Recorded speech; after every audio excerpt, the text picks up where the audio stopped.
बिस्मिल्लाहिर्रहमानिर्रहीम। अस्सलाम वालेकुम। मैं डॉक्टर मंसूर मलिक आपकी खिदमत में हाजिर हूँ। नाजरीन, विटामिन डी कैप्सूल आपने लाजमी देखा होगा या हो सकता है आपने उसका इस्तेमाल किया हो या आपके घर में किसी फैमिली मेम्बर ने उसका लाजमी इस्तेमाल किया होगा। तो नाजरीन, अक्सर मरीज़ ये शिकायत करते हैं कि जी हम विटामिन डी कैप्सूल खा तो ज़रूर रहे हैं लेकिन हमें उससे किसी किस्म का फ़ायदा हासिल नहीं हो रहा। तो उसकी वजह आज मैं आपको बताऊँगा नाजरीन को। उसकी जो मेन वजह है वो ये है कि उसे किस वक्त इस्तेमाल करना है।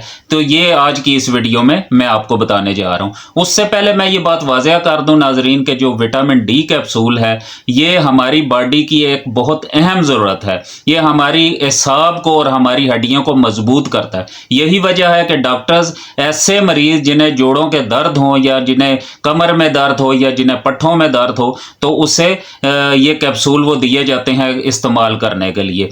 तो नाजरीन, इन्हें आपने इस्तेमाल किस तरह करना है, क्योंकि जो विटामिन डी के कैप्सूल्स होते हैं ये ऑयल फॉर्म में होते हैं तो ये पानी में अब्जॉर्ब नहीं हो पाते, जिस वजह से बाज़ औक़ात ये असर नहीं करते। तो आपने करना इस तरह कि इनका जो आपने तरीका इस्तेमाल है वो ये करना है कि आपने नंबर एक तो डॉक्टर की हिदायत के मुताबिक इस्तेमाल करना है कि आपने उसकी डोज कितनी लेनी है। वो जो आपको डॉक्टर बताएगा आपने उसके मुताबिक इस्तेमाल करना है।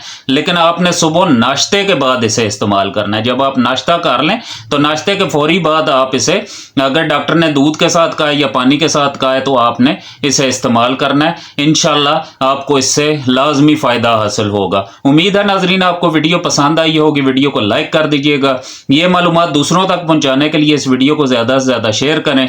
चैनल को सब्सक्राइब करें ताकि आपको ऐसी मज़ीद मालूमाती वीडियोज़ मिलती रहें। इंशाल्लाह जल्द मिलेंगे एक नई मालूमात के साथ, एक नई वीडियो के साथ। दुआओं में याद रखिएगा। अल्लाह हाफिज़।